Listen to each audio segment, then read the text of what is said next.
Assalamualaikum warahmatullahi wabarakatuh. Kami dari kelompok 11 yang beranggotakan Maya Oktavia, Eva Suryaningsih, Syifa Aulia Ramadanti, dan Rofiko Erni Anissa Putri akan mempresentasikan materi analisis laporan keuangan, yaitu pada bab laporan keuangan proforma. Pada pertemuan kali ini, kita akan membicarakan mengenai teknik untuk memproyeksikan kondisi keuangan untuk masa mendatang yang biasa disebut sebagai laporan keuangan proforma. Materi yang pertama yaitu mengenai penyusunan laporan keuangan proforma. Penyusunan laporan keuangan proforma memerlukan banyak asumsi. Pengambil keputusan ingin melihat sensitivitas laporan keuangan proforma terhadap perubahan asumsi dan pengaruh asumsi tersebut terhadap laporan keuangan proforma. Penggunaan software seperti Spreadsheet Lotus, Quanto Pro, Microsoft Excel bisa membantu penyusunan laporan keuangan proforma sekaligus melihat sensitivitas laporan keuangan proforma terhadap perubahan asumsi. Prosedur penyusunan laporan keuangan proforma meliputi beberapa langkah, di antaranya yang pertama, memproyeksikan penjualan untuk sejumlah periode pada masa mendatang. Yang kedua, memproyeksikan biaya operasional dan kemudian menurunkan proyeksi pendapatan operasional. Biaya operasional ini diantaranya ada harga pokok penjualan, biaya penjualan, dan administrasi, biaya pajak di luar bunga. Yang ketiga, memproyeksikan total aset, utang, dan modal saham yang diperlukan untuk mendukung tingkat operasi yang diproyeksikan pada langkah 1 dan kedua. Langkah yang keempat, menentukan biaya pendanaan dari utang pada langkah ketiga dan kemudian menurunkan dari pendapatan operasional untuk memperoleh laba bersih proyeksi. Dan langkah yang terakhir yaitu menurunkan laporan aliran kas dari laporan keuangan yang diproyeksikan atau laporan laba rugi dan neraca. Yang selanjutnya memproyeksikan laporan laba rugi. Ini ada dua, yaitu memproyeksikan penjualan dan memproyeksikan biaya operasional. Langkah yang pertama, memproyeksikan penjualan. Proyeksi penjualan ini dipakai untuk menurunkan angka dalam laporan keuangan proforma. Jika penjualan tumbuh dengan relatif stabil, maka tingkat pertumbuhan tersebut bisa dipakai untuk memproyeksikan penjualan pada masa mendatang. Namun, jika ada faktor lain yang mempunyai pengaruh yang cukup besar terhadap penjualan pada masa lalu, barangkali perlu dilakukan penyesuaian. Ini contohnya tuh gini, ada penjualan tahun lalu, itu kan melonjak. Tapi itu dikarenakan adanya akuisisi, padahal perusahaan tidak biasa melakukan akuisisi. Jadi, tingkat pertumbuhan penjualan tahun lalu itu jangan dipakai untuk memproyeksikan penjualan masa mendatang. Pola penjualan yang sifatnya dipengaruhi siklus juga membuat proyeksi penjualan menjadi lebih sulit karena variasi yang cukup besar dari tahun ke tahun. Untuk contoh, teman-teman bisa lihat di halaman 240. Nah, di sana kan ada misalkan tingkat pertumbuhan penjualan 4 tahun terakhir itu ada dari tahun pertama sampai tahun keempat, dengan rata-rata tingkat pertumbuhan 4 tahun itu 7,4%. Misalkan, analis menganggap bahwa pola pada masa lalu akan terjadi lagi pada masa mendatang, analis akan menggunakan tingkat pertumbuhan 7,4% untuk memproyeksikan tingkat penjualan pada masa mendatang.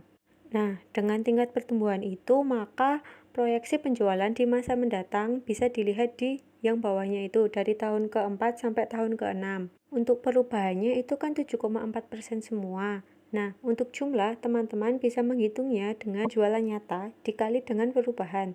Nah, nanti kan ketemu hasil. Hasilnya itu ditambah dengan penjualan nyata, nanti ketemu proyeksi tahun ke-4. Begitupun untuk seterusnya. Selanjutnya, memproyeksikan biaya operasional. Proyeksi biaya operasional tergantung pada asumsi perilaku biaya. Jika analis bisa mengasumsikan biaya operasional mempunyai perilaku sebagai biaya variabel sepenuhnya, analis bisa memproyeksikan biaya operasional pada masa mendatang dengan menggunakan laporan keuangan common size. Nah, di sini biaya operasional seperti harga pokok penjualan dan biaya administrasi diperoleh dengan mengalihkan proporsinya terhadap penjualan saat ini dengan penjualan yang diproyeksikan. Nah, jika biaya tetap cukup tinggi, biaya operasional tidak akan berubah dengan tingkat yang sama dengan perubahan penjualan. Dalam hal ini berarti lebih lambat. Nah, maka dapat menggunakan tingkat pertumbuhan item individual atau yang disebut pendekatan tingkat pertumbuhan individual. Nah, di samping itu teman-teman bisa melihat ada laporan keuangan pro forma dengan menggunakan dua pendekatan. Yang atas pendekatan common size dan yang ke bawah pendekatan tingkat pertumbuhan individual. Teman-teman bisa lihat dalam tabel dengan menggunakan kedua pendekatan ini hasil yang diperoleh hampir sama. Memproyeksikan neraca. Nah, sesudah proyeksi penjualan dan laporan laba rugi yang dibuat, maka langkah berikutnya yaitu dengan membuat proyeksi neraca. Nah, dengan cara ini adalah cara yang paling mudah membuat proyeksi dilakukan, yaitu dengan memproyeksikan sisi kiri neraca atau sisi aktiva terlebih dahulu, baru kemudian menyusun komposisi yang diinginkan untuk sisi kanan atau pasifa atau pendanaan. Nah, neraca untuk tingkat total aset yang diproyeksikan. Kemudian ada dua cara pendekatan yang dapat dipakai untuk memproyeksikan aset. Yang pertama yaitu memproyeksikan total aset dan kemudian memproyeksikan neraca common size untuk mengalokasikan total aset ke komponen-komponennya. Yang kedua, memproyeksikan aset secara individual, baru kemudian menjumlahkan aset-aset individual tersebut untuk memperoleh total aset. Nah, dalam memproyeksi aset ini, baik total maupun individual, terdapat dua cara yang dapat dilakukan. Yang pertama yaitu memproyeksi aset dengan menggunakan tingkat pertumbuhan. Yang kedua yaitu dengan memproyeksi aset dengan menganggap perputaran aktiva konstan atau tetap untuk masa yang akan mendatang. Memproyeksikan total aset. Total aset ini dapat diproyeksikan dengan menggunakan pendekatan tingkat pertumbuhan aset pada masa lalu. Nah, dimisalkan pada aset selama 5 tahun terakhir ini tumbuh rata-rata dengan 12,6%. Dan analisis untuk menganggap tingkat pertumbuhan ini akan terjadi pada masa-masa yang akan datang. Maka untuk perkiraan total aset tahun-tahun proyeksinya itu adalah sebagai berikut. Yaitu pada tahun ketiga atau nyata ini jumlahnya 3.609,6. Kemudian tahun keempat itu proyeksi dengan jumlah 4.064,4 dengan perubahan 12,6%. Tahun kelima ini proyeksi yaitu dengan jumlah 4.576,6%, kemudian pada perubahannya 12,6%. Kemudian tahun 6 ini proyeksi 5.153,2 dengan perubahan 12,6%. Kemudian ada cara lain dengan menggunakan pendekatan perputaran aktiva yang konstan. Ini dapat dilihat pada tabel yang telah disajikan dalam PPT. Nah, kemudian rumusnya yaitu dengan perputaran aset sama dengan penjualan dibagi rata-rata total aset. Nah, sesudah itu maka dicari aset terakhir tahun dengan rumus aset awal tahun ditambah aset akhir tahun kemudian dibagi 2. Nah, pendekatan ini itu mempunyai keuntungan karena mengkaitkan dengan proyeksi total aset dengan proyeksi penjualan. Tetapi juga ada kelemahannya. Kelemahannya yaitu kemungkinan proyeksi ini menghasilkan angka-angka yang tidak biasa atau tidak wajar. Nah, contohnya meskipun penjualan naik dari tahun ketiga sebesar 4.868,9 ini menjadi 5.229,2 pada tahun keempat. Nah, proyeksi aset malahan menurun dari 3.609,6 ini menjadi 3.362,6. Nah, hal semacam ini bisa terjadi karena aset itu meningkat tajam dari tahun ketiga ke tahun keempat. Nah, sebagai kompensasinya, ini aset pada akhir tahun keempat mengalami penurunan. Nah, pola yang sebaliknya terjadi pada tahun ke-5 karena pada aset akhir tahun keempat yaitu awal tahun kelima ini sangat rendah, sehingga pada akhir tahun kelima meningkat lebih tajam. Kemudian pola pada tahun ke-6 ini bergerak sebaliknya. Pola ini lebih menyerupai pola pada tahun yang keempat. Nah, jika kenaikan aset di masa lalu ini menunjukkan angka yang stabil, maka penggunaan kedua metode tersebut ini menghasilkan proyeksi aset yang hampir sama. Nah, bila penjualannya sifatnya musiman, ini tidak stabil, maka penggunaan rata-ratanya yaitu 12,6% pada pendekatan pertama dan akan memberikan hasil yang lebih baik. Setelah besarnya aset secara total ini ditentukan, maka besarnya komponen-komponen aset kemudian dihitung dengan menggunakan presentasi tertentu dari total aset atau common size. Nah, common size ini atau porsi yang dihitung dari proporsi neraca untuk tahun ini yaitu tahun ketiga. Nah, ini ada berikut contoh yang menggunakan perhitungan neraca performa dengan menggunakan pendekatan total aset yang kemudian diikuti dengan pendekatan performa untuk menentukan besarnya komponen-komponen aset. Nah, ini sudah disediakan pada tabel 12.2. Nah, ini pada kas tahun ketiga, ini nyata 85,8, kemudian kompensasinya 2,4%, kemudian tahun keempat ini 97,5, tahun kelima 109,8, tahun keenam itu 123,7. Kemudian total aktiva lancar dari tahun ketiga ini 1362,9 dengan kompensasi 37,8%, kemudian tahun keempat ini 1536,3, tahun kelima 1729,9, dan tahun keenam 1947,9. Kemudian total aktiva dari tahun ketiga ini 3609,6, kemudian kompensasinya 100, tahun keempat 4064,4, tahun kelima 4576,5, kemudian tahun keenam 5153,2. Pembahasan yang selanjutnya adalah mengenai memproyeksi aset individual. Cara lain adalah dengan menggunakan metode kedua, yaitu memproyeksi aset secara individual, kemudian menjumlahkan aset-aset tersebut menjadi total aset. Untuk memproyeksi aset secara individual, sama halnya seperti ketika memproyeksi total aset, analisis bisa menggunakan tingkat pertumbuhan historis atau menggunakan asumsi perputaran aktiva yang tetap. Di dalam buku dijelaskan bahwa ada 4 kombinasi yang bisa dipakai untuk memproyeksi aset. Apabila tingkat pertumbuhan aset relatif stabil, maka keempat pendekatan tersebut akan menghasilkan angka-angka tidak begitu berbeda. Tetapi, kalau tingkat pertumbuhan tidak stabil, keempat pendekatan tersebut mungkin akan menghasilkan angka yang cukup berbeda. Dalam penggunaan tingkat pertumbuhan historis akan memberikan proyeksi yang lebih wajar. Manfaat dari penggunaan perputaran aset untuk memproyeksi aset adalah karena jumlah aset dikaitkan dengan proyeksi penjualan. Kadang-kadang prestasi manajemen dikaitkan dengan perputaran aktiva untuk menaikkan profitabilitas. Kalau manajemen dievaluasi dengan cara semacam itu, penggunaan perputaran aset akan memberikan tambahan keuntungan karena bisa dipakai sebagai dasar evaluasi manajemen. Yang selanjutnya adalah memproyeksi utang dan modal saham. Setelah sisi kiri neraca proforma selesai disusun, tahap berikutnya adalah menyusun sisi kanan neraca atau sisi pasiva. Cara yang paling mudah untuk menyusun komposisi pasiva adalah dengan menggunakan common size sisi kanan. Pendekatan ini diasumsikan bahwa komposisi semacam itu tidak akan berubah untuk masa-masa mendatang. Kadang-kadang ada beberapa peristiwa yang merubah total sisi kanan neraca. Misalkan, pada peristiwa pembelian perusahaan atau leverage buyout dan restrukturisasi. Pada peristiwa semacam itu, barangkali common size pada saat ini tidak bisa dipakai untuk memproyeksikan sisi kanan neraca pada tahun-tahun mendatang. Selanjutnya adalah memproyeksikan biaya pendanaan. Setelah struktur modal diproyeksikan, analisis bisa menghitung biaya pendanaan seperti bunga.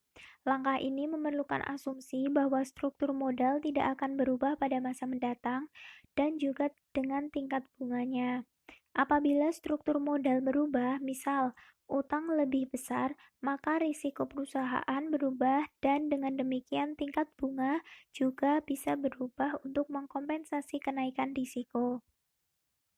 Untuk menghitung tingkat bunga, untuk utang-utang perusahaan bisa menggunakan cara yaitu biaya bunga bersih pajak dibagi rata-rata utang yang mempunyai beban bunga. Selanjutnya yaitu memproyeksikan laporan aliran kas.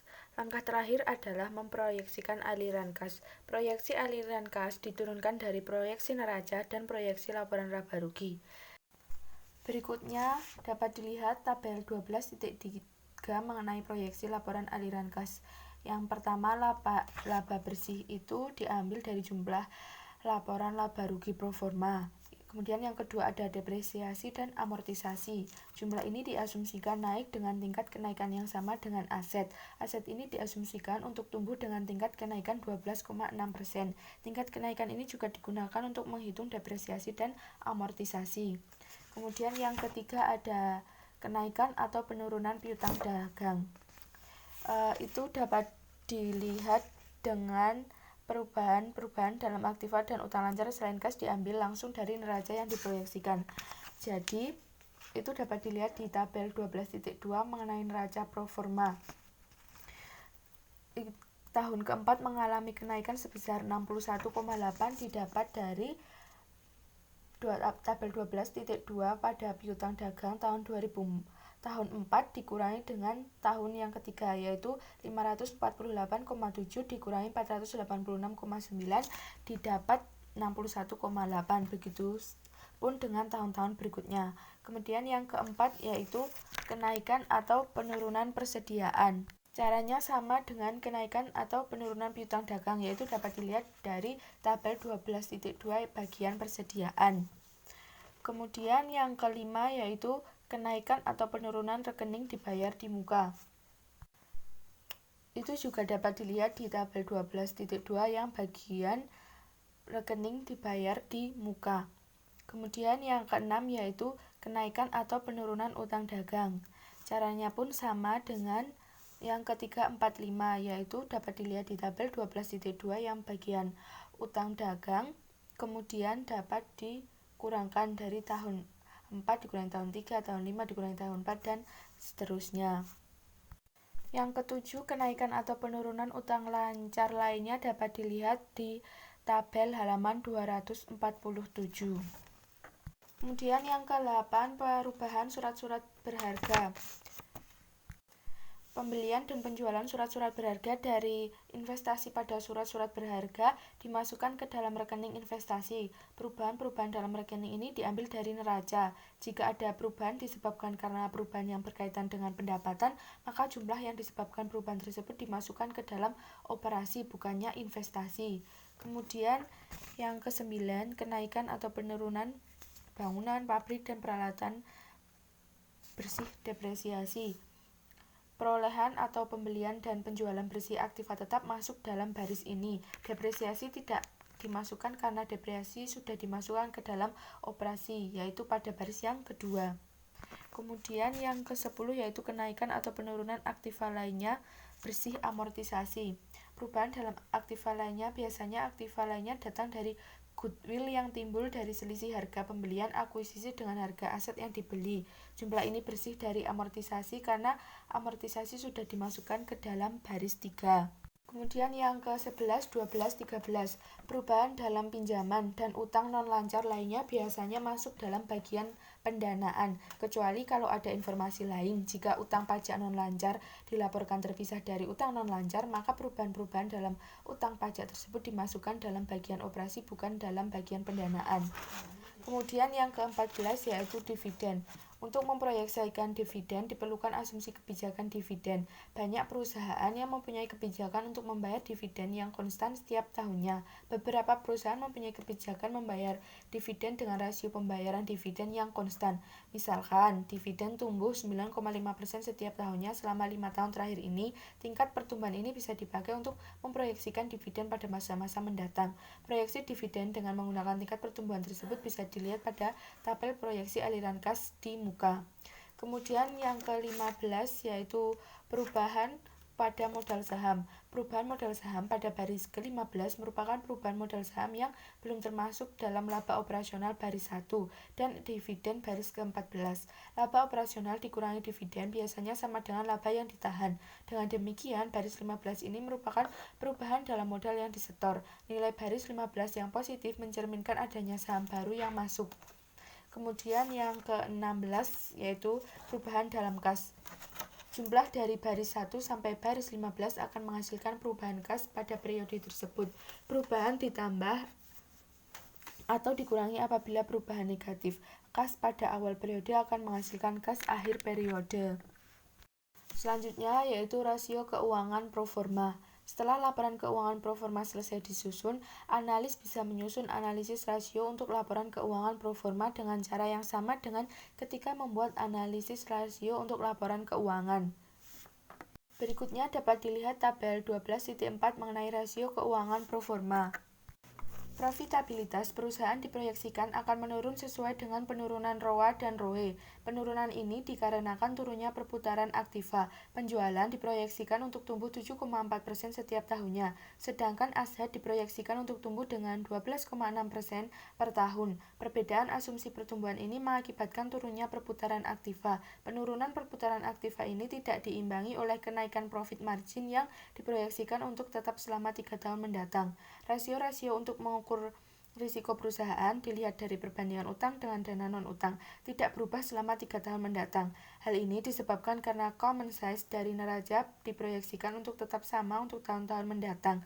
Rasio yang melibatkan laporan laba rugi atau laporan aliran kas diproyeksikan untuk menurun. Ini disebabkan karena aset diproyeksikan tumbuh lebih cepat dibandingkan penjualan. Analisis rasio di atas menunjukkan bahwa asumsi-asumsi yang dipakai untuk menyusun laporan keuangan proforma akan menentukan besarnya laporan keuangan proforma. Dalam contoh di atas, asumsi pertumbuhan penjualan dan asumsi pertumbuhan aset yang berbeda akan menghasilkan angka-angka dan rasio-rasio yang berbeda. Sekian presentasi dari kelompok kami. Terima kasih atas waktunya. Wassalamualaikum warahmatullahi wabarakatuh.